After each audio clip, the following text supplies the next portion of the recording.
If you are enjoying this podcast and it has made an impact on you or in your life at some level, my invitation to you is to please share this podcast with your friends and family. As you probably already know, my mission in my life is to help people grow and evolve. And in case you haven't noticed, the world is a little bit crazy right now. So, with that in mind, if you found some value, if it's helped change your life, if it's helped you change perspective on something that maybe you've been struggling with for a long time, do me a favor, share this podcast. And I'm on Instagram at I am Angela Noel. You can share it over there. You can share it through iTunes. You can share it pretty much basically anywhere podcasts are, and on social media, email, I don't know, handwritten letters, however you share information with people. And with that said, warriors, I'd like to talk about today's episode. I do have a guest, and I'm really, really looking forward to sharing this episode with you because it's just so much fun to have guests. And this is also part of the Local Business Owners series. So if you are a business owner or you know a business owner who has a very important message to share with the world in order to help humanity grow, humanity evolve, to be more empowered, whatever your positive message is, please ping me and let me know that you'd like to be featured on the podcast, and we can set up a conversation and see if it's a good fit. So today's podcast guest is Peg Doyle. And Peg is awesome. She's this dynamo, and I really enjoyed having this conversation with her. She is a passionate clinician and educator committed to the vital link between food and health. So important. She is the author of Food Becomes You: Simple Steps for Lifelong Wellness, and uses nutrition and lifestyle coaching coupled with Asian body work to help clients be their best selves. And without further ado, warriors, I invite you to listen to this next episode with Peg Doyle. Stay tuned. Welcome to the Empowered Warrior Podcast. My name is Angela Noel, and I am an intuitive coach, acupuncturist, and Chinese herbalist. This podcast is all about empowerment, meaning how you can maintain your personal power in order to have the best life beyond your imagination. An empowered warrior is someone who has the identity of a person who is healthy, radiant, and free from all suffering, and has the tools ready and available to move through life's obstacles with confidence, ease, and a sense of freedom. In this podcast, I bring over 16 years experience in Chinese medicine, countless years of self-development, and a passion for helping others find their personal power. I will be discussing just a few of my favorite topics regarding health from a Chinese medicine perspective, brain habits, and spirituality, so that you can quickly pave your pathway to freedom and be free from the chains that have kept you stuck. My intention with this podcast is to serve as a guide for warriors who want to form a healthy foundation of body, mind, and spirit, and sustain it by changing who they are being from the inside and having a stronger connection to their higher selves. My goal is to help students end the unnecessary suffering that they place on themselves by having poor health habits, negative thought loops, and a lack of self-worth. I am so happy that you're here.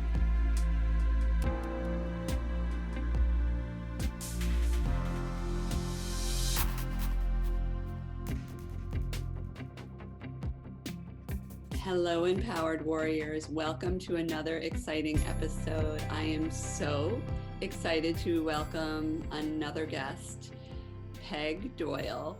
Hello, Peg. How are you? I'm just fine, Angela. How are you?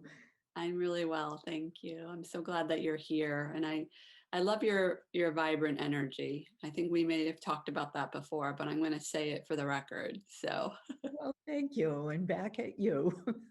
thank you so much. So, Peg, why don't you just tell the audience, the empowered warriors, who you are and how you help people? Okay, well, I am a woman who believes that we all have the capacity to heal. So, in that vein, I started a practice almost 23 years ago where called Wellness in You, where I initially offered body work, Asian body work, including shiatsu and Reiki, and then expanded into nutrition and lifestyle counseling, lifelong wellness counseling. So uh, that's how I define my work. But what I think is even more important is that one of my major goals is to help people uh, uncover the fact that no matter where we're at, we all have the capacity to heal. And it may not be the kind of healing that we imagined it would be, but there will be some kind of healing if we really are able to uh, understand that concept and get away from the idea that healing comes from some outside source. As a practitioner, I'm a facilitator of that healing, but I'm not the healer. The person is ultimately the one who does the healing. So that's really my mission, to communicate that, because I've seen it so many times that that's what happens when somebody gets better. They believe they have the capacity, they do the work, and they get better. I am, I just have chills, first of all, and then I am so excited for this conversation because I don't think enough people are talking about this and it needs to be heard.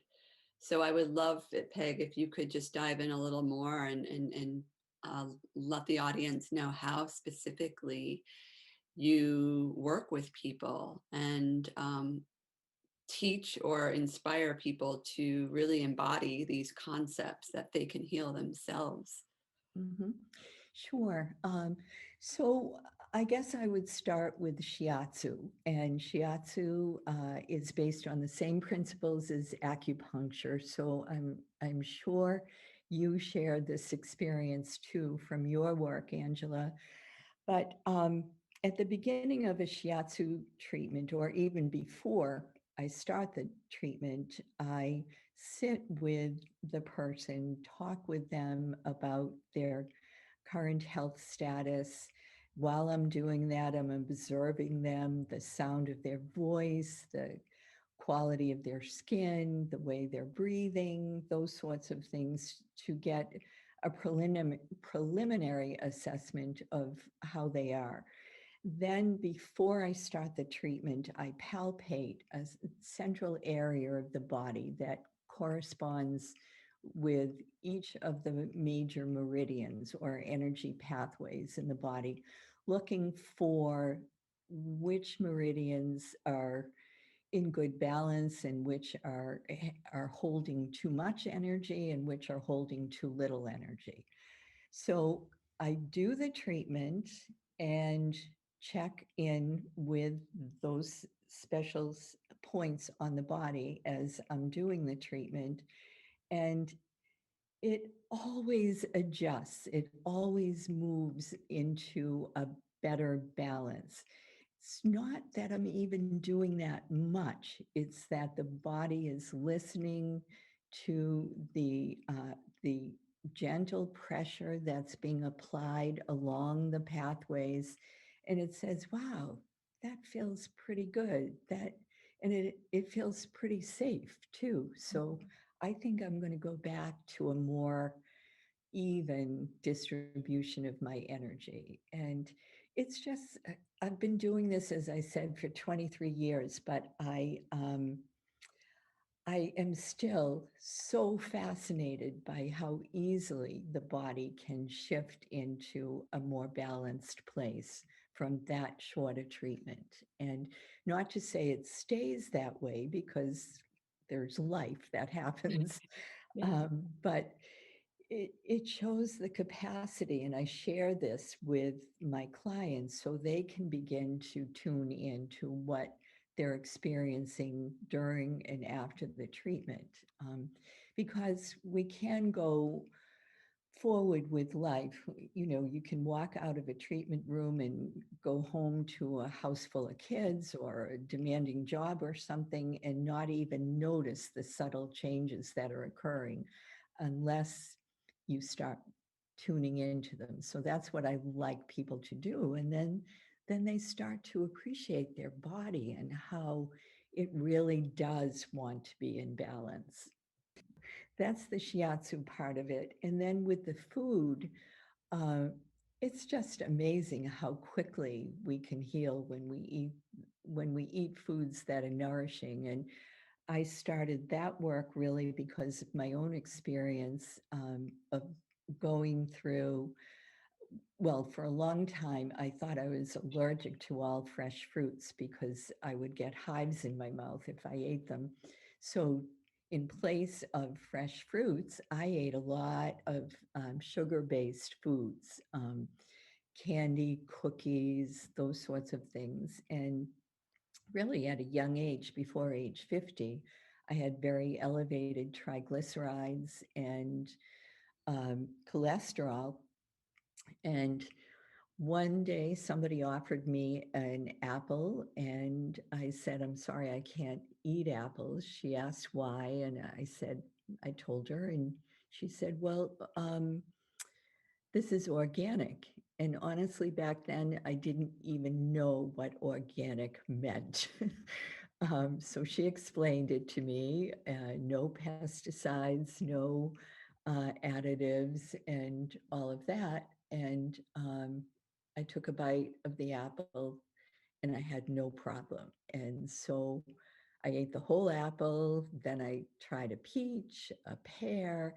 I was so thrilled. And I have a theory, it's called the crowding out theory, where once you start eating foods that are nourishing for you, your brain knows you're getting enough, so enough nutrients, so it it quiets down the appetite and ups the energy, and you start feeling better. And so without even trying, I virtually eliminated sweets.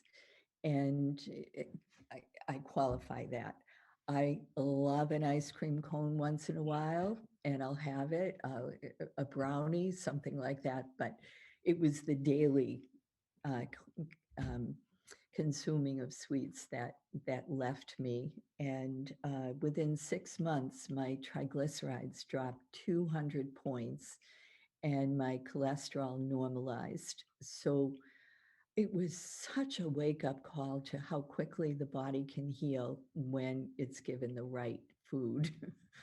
So, Peg, you touched upon a lot of things. I'm here, so I'm just taking some notes here, and I don't know exactly where to start. But one thing that really came out is the fact that you discovered the organic apple at 50 or around that age. Is that right? yes, that's right. And you had issues with your triglycerides up until that point. Yeah. And I know that before when we chatted the first time, you said something about age and how it doesn't matter how old you are. And I know that there's this message that so many of us get around age and how just because I'm a certain age and my health is this way, using health as an example, because many people have health issues as they get into their 50s.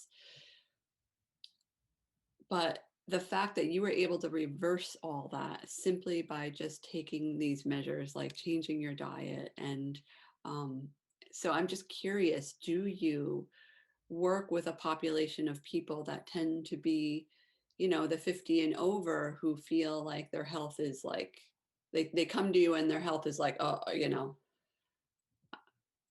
they're kind of dire, in a dire situation, and then they're able to reverse that. Yes, there are a few things that happen around age 50 that I've observed, and the majority of the people I work with are women in their 50s. So, number one is if your lifestyle hasn't been the best, it'll catch you when you're in your 50s. It'll catch up with you. And then I look at the 50s as a real crossroads for women. It's a time of women are going through menopause. If they have families, they're dealing with teenagers, which can be very challenging. Um, and the crossroads are that women tend to choose either the path of least resistance, which is you need a medication for this and you need a medication for that. And they start to build that pathway as the way they manage their health. Or they say, wait a minute, I'm 50 and I have these things going on. What am I going to be like by the time I'm 60 or 65? I think I want to make some changes. And another part of it is I'm so done with dieting. Like that, many of the women who come in they have bookshelves full of um, diet theories, and they just say, it's not my weight, it's how I feel and what my health is like that really matters. And then there are women who have had serious health scares. They've been diagnosed with cancer or fibromyalgia or IBS or any number of things. And they say, I really need to look at my health and find ways to get better. So that's who I see. That is amazing. And I'm guessing that you help just so many people with your method, which is also very unique. I love how you combine the shiatsu and the nutrition and food as medicine. So what a beautiful ensemble there. And the meridian, you talked about the meridians as well. Mm-hmm.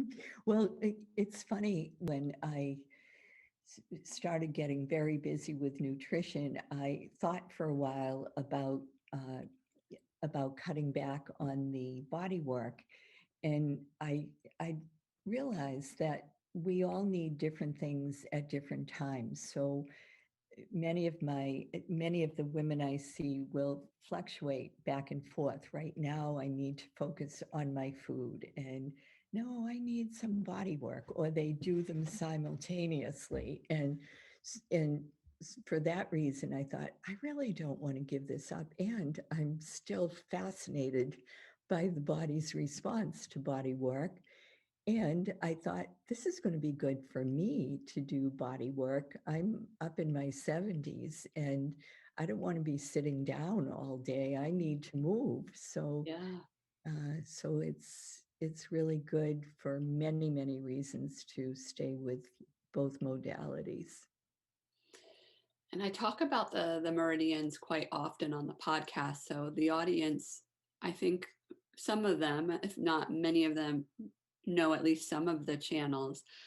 When you talked earlier in our conversation about how you look at the channels and see which ones are affected, are there ones that you notice tend to be more affected than others?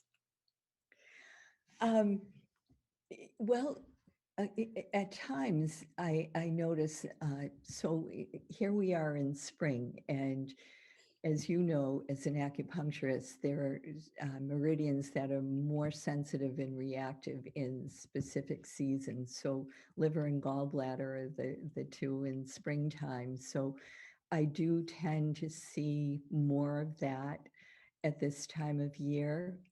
I would say, generally speaking, what is most present and most common are lung deficiency and triple warmer.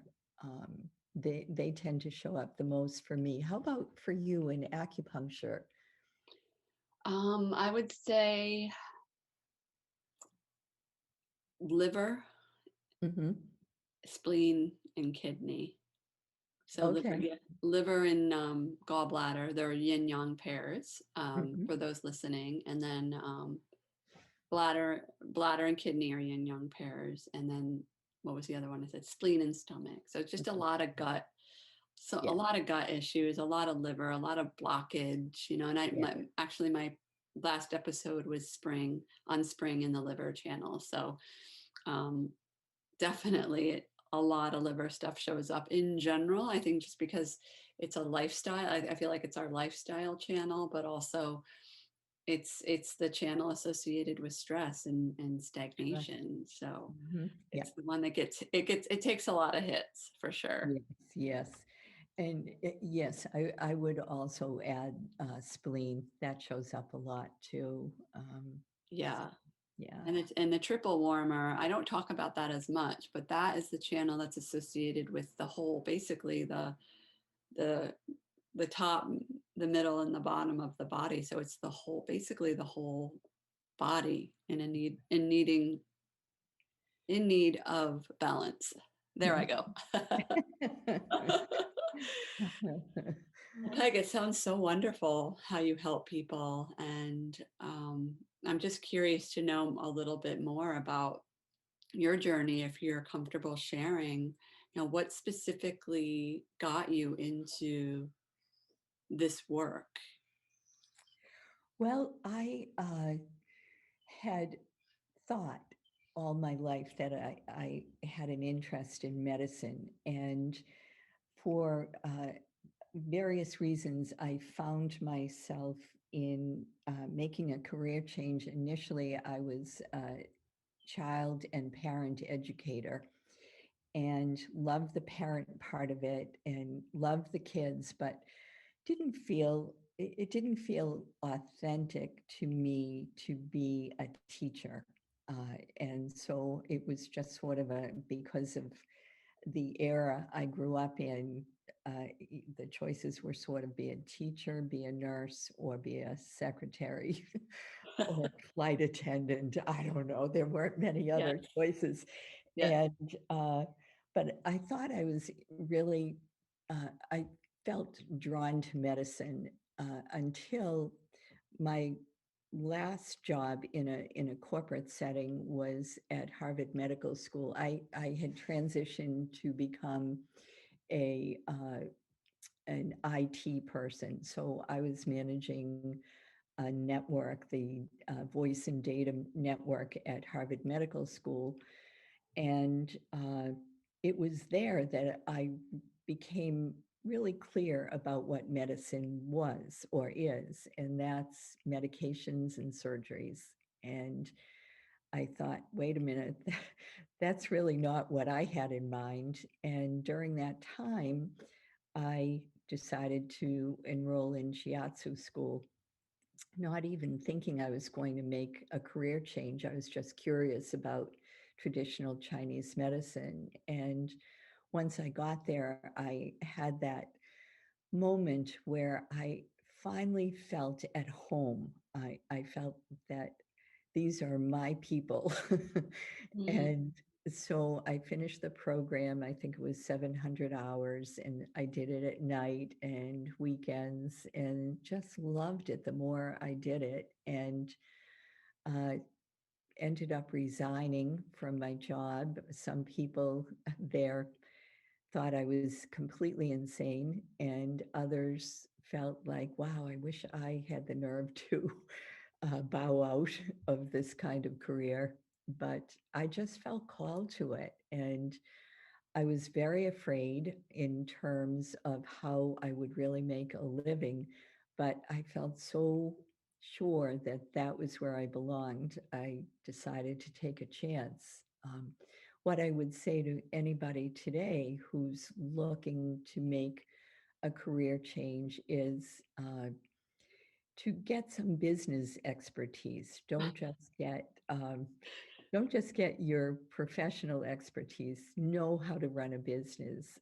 I've talked to so many women who are solopreneurs, and nobody ever applies for a loan and does what the big boys do. We're not risk takers historically when it comes to money. We don't know that world. And it may have had a very different face in that I would have been less fearful in the first few years about uh, making it work. But that was a lesson I learned. And finally, one day I thought, wait a minute, you've been doing this for 10 years and you're still eating, you're still have a home. So I guess you're doing something right. But I think having business expertise would give any woman a lot more of a sense of confidence and security.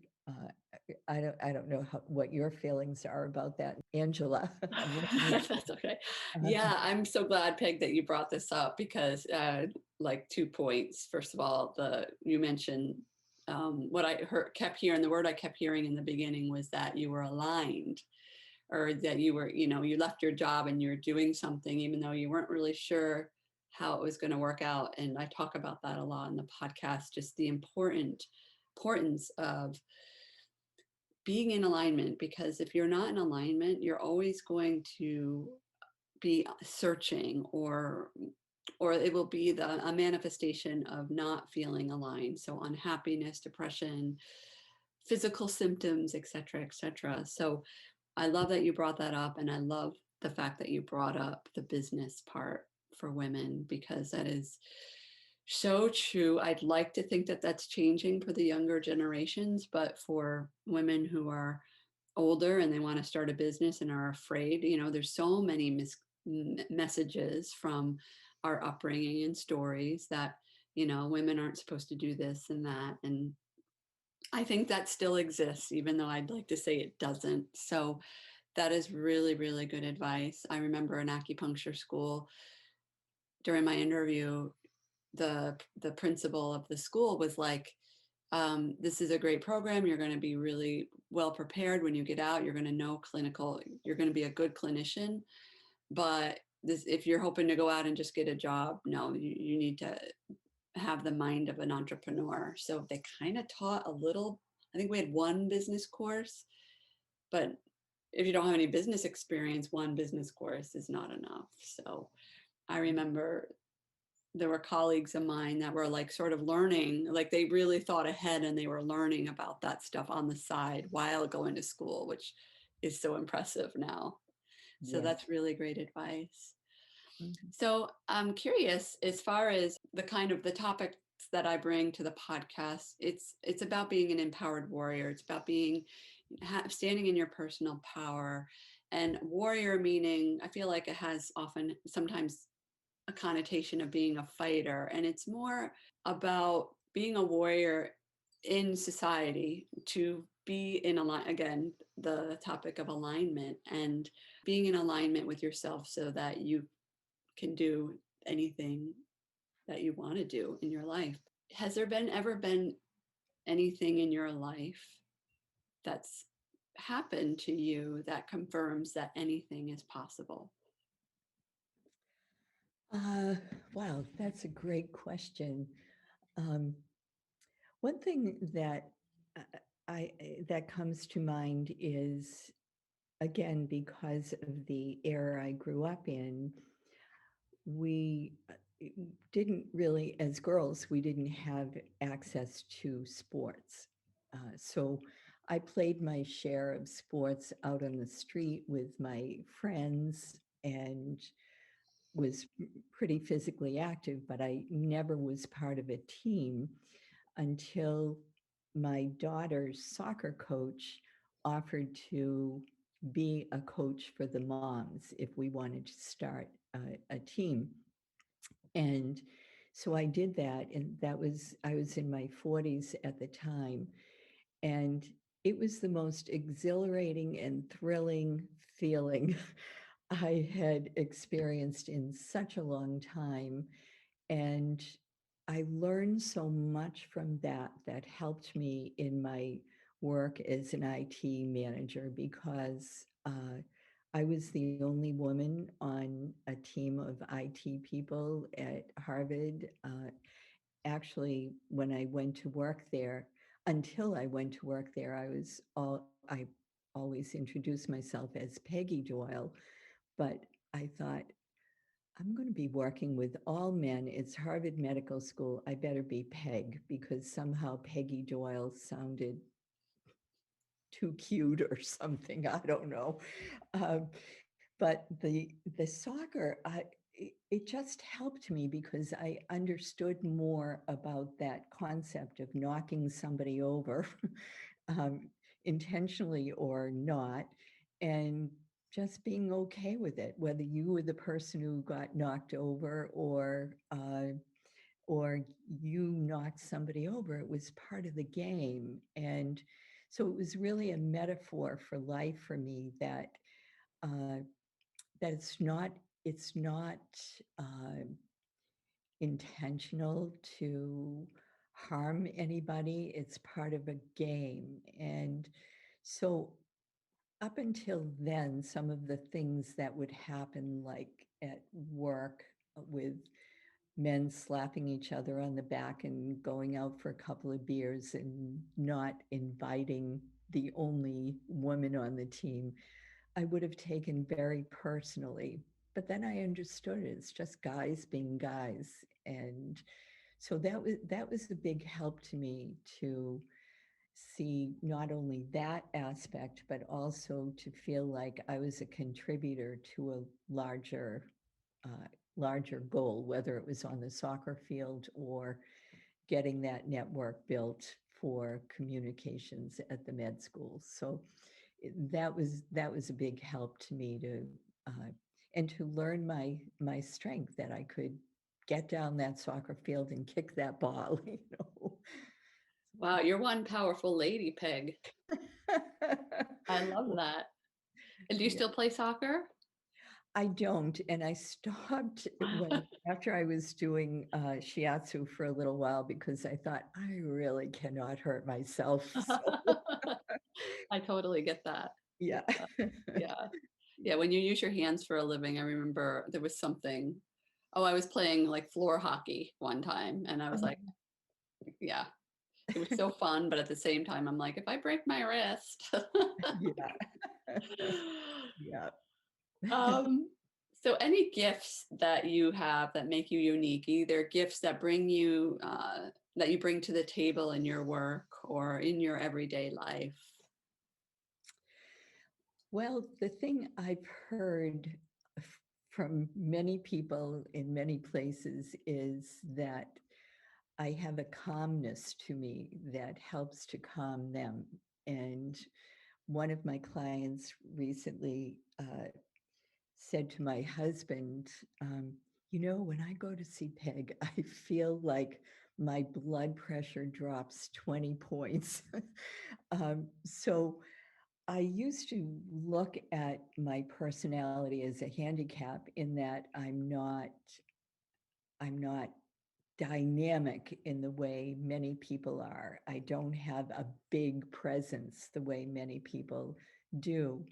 But then I came to realize that my style is who I am, and it's serving people if I'm helping them to feel calmer. So I think I look at it now as a gift as opposed to a liability, Angela. And I bet I can see that you're somebody that when you speak, even I mean you yeah, I can totally relate to this, having a more reserved person. I don't know if reserved is the right word, but not a dynamic personality. But when you speak, I can imagine people will listen. Yes, for sure. Yep. Yeah, because you exude this confident, cool nature about you that I'm sure your patients and your clients really admire. And that Yeah. is a gift, to have a calm demeanor. And going back to that sense of being authentic, in my previous career in IT, I was often sent to the most agitated, unhappy client or researcher at the med school to calm them down. And so I was used in that way because of the way I present myself. But on the inside, I wasn't feeling calm at all. Where here in this world, I feel the same inside as I project on the outside. So that's why I know this is where I belong. That is just beautifully stated, because I do think that's something a lot of people get confused about, is how do I know that I'm doing the right thing? How do I know what my life's path is? How do I know what my dharma is? How do I know who I am and what I want? And I think one good indicator, and everybody's different, is when what you're doing comes from this place of calm and confidence, knowing. It's a sense of knowing, but you just described it. I'm trying to remember what words you use, but this calm confidence and knowing that you don't have to prove anything other to anybody else but yourself. Right. So I love that. And I feel like we're in such a pivotal time where people really are starting to wonder, after being in quarantine and being home and maybe being in jobs that they don't love, and maybe they want to do something else. Well, what is that? Mm-hmm. So I think just trusting and allowing and knowing. Well, as you say that, it makes me think back to our earlier conversation about how the body knows how to heal. We know ourselves on such a deep level if we just listen and, and explore. And before I found this work, I didn't know exactly where I belonged. I just knew I didn't belong where I was. And so when you find it, you know that's where you belong, because suddenly you just feel like you've come home. Ah, that's so beautifully stated. Yeah, you literally do. I know exactly what you're saying, is you feel like you're home. There's this almost like this familiarity to Mm-hmm. where you're at. Yes. Whereas prior to that, it might manifest as anxiety, right? Because it's Sure. literally your soul begging you to, like, there's something more for you here. There's something for you to look at here, right? And Yes. we tend to label that negative feelings or anxiety as something that's bad and something that we need to get away from. But it's just our inner knowing trying to communicate with us. Yes. Yes. And the way you said that, Angela, it made me feel like when you reach that moment, your whole body relaxes. You just breathe out and exhale, and you're home. You're free. Finally, you don't have to be constricted any longer in your body, just holding on and managing. You just are free. And what a healing moment that is. Mm, that's beautiful. And what a healing conversation this is. I'm so grateful, Oh, Peg, me that you're too. on this podcast, and that other people get to hear what you do and hear your work and feel your energy, because it's very vibrant. Thank you, even though I'm a calm one. Oh, I love it. I love it. So what takeaways do you have for the audience? Maybe for people who are, you know, s- struggling with a health issue or struggling with something in their life, and they just feel that they're at a crossroads. Mhm. Well, I think the first place to start is to believe that you have all the answers. You may need somebody to help you hear yourself say what those answers are, but You live in your body, you live in your heart, you live in your mind, you live in your soul. You know yourself better than anybody. And if you can be true to who you are, then amazing things will happen for you, whether it's healing on the physical level, making a career change, going into or out of a relationship, choosing where and how you're going to live. You'll know where you belong if you just believe that you have the knowledge and answers within you. So I think when you can start from that place, you do your best work. When you're authentic to yourself, with work, if you are authentic to what you're doing, it doesn't even feel like work. It feels like playing. There hasn't been a day in the almost 23 years that I've been doing this work that I haven't looked forward to it. And I just never felt that way in the past. And so when you're where you belong, life becomes so much easier. So I guess that's what I would have to say, and believing that you have the ability to heal.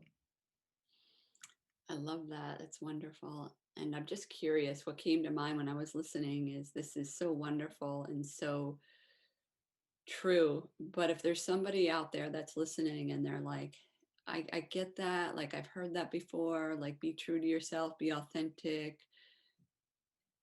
If somebody is really in this place where they're just not sure how to get there, what would be a very basic first step that they could take on the path if they're just feeling very lost, very confused? As you say that, I thought about someone who was studying all the great artists like Monet and Matisse and Rembrandt. And in his research, he found that all of them had their greatest inspiration when they were away from the easel. They'd go out to the countryside, to the sea coast, whatever, but they would, and in effect, what they were doing and what I think we can do to find ourselves is to get away from our everyday life, even if it's only for 15 minutes a day. You might not be able to go away in the physical sense, but if you give yourself 15 minutes a day and do some journaling, or even go online and explore through YouTube a couple of things that you have a hunch you might like, and pick up on it, whether it's photography or healing or whatever, to just remember that you deserve and have earned that time for yourself to discover your best self. Because when you get there, you are benefiting not just yourself, but other people, because you're bringing gifts to them that you couldn't have brought if you were in a place that wasn't authentic to you. That's so true. That is so true, right? When people are thinking they're being selfish, especially women, I'm being selfish by doing this for myself, but no, like, what would you rather have? A tired, anxious mom, or a mom who is rested and is happy and fulfilled? Like, which mom would you want your kid to see every day and be an example, as an example? But that trickles into, other people that you see day to day in the grocery store, in the library.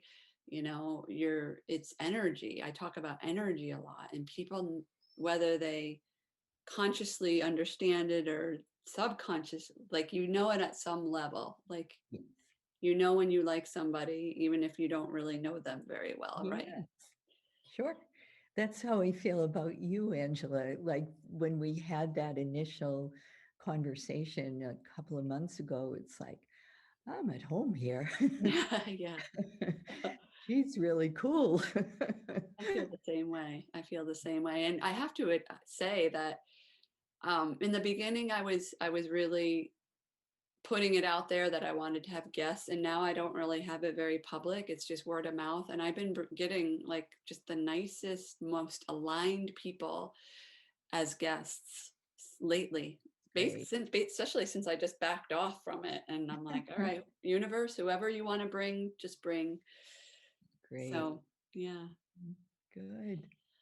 All right, Peg. Well, this was lovely, and I know it's going to be in the show notes, but quickly for anybody who's listening, maybe they want to just do a quick search for you. How can people find you online, or how can people work with you? Sure. The easiest way to find me online is through my website, wellnessandyou.com. And you can contact me through the website, and that there's a contact page there, or you can contact me by emailing peg@wellnessandyou.com. That'd be the easiest way. And just let me know how I can help you. And you work with people both virtually and in person, is that right? Or just I virtually? do. Okay, I work, obviously the body work is in person. true. Uh, and I'm doing a limited amount of that because of the pandemic, and hopefully before long I'll be opening that up to new clients. But even without the live work, I've been doing some virtual work on particular meridians to work, energy pathways to help with different things, and food related connections to uh, any kind of health condition. So I've been doing a lot of that too, but I can't wait to see people in person again. I miss that. Yeah, yeah, I know. It's been a while. It's been a Mm-hmm. while. Mm-hmm. All right, Peg, thank you so much for being a guest. I'm so grateful that you came on today. I think the empowered warriors listening are in for a treat, and they are going to get so much information by learning from you. So again, thank you so much. And warriors, until next time, take care. Thank you so much for listening to the Empowered Warrior podcast. It is an honor and a privilege to have you as a listener. If you've enjoyed listening to this podcast and would like to help others pave their pathway to freedom, end their disempowerment and suffering, and become an empowered warrior, please share this podcast with your friends and family. Also, it is my intention to help humanity grow and evolve to their highest potential. So if you really enjoy what you're hearing, please help me spread the word by leaving a review in iTunes. Thank you again, and I am so grateful to be able to serve you in this very exciting way.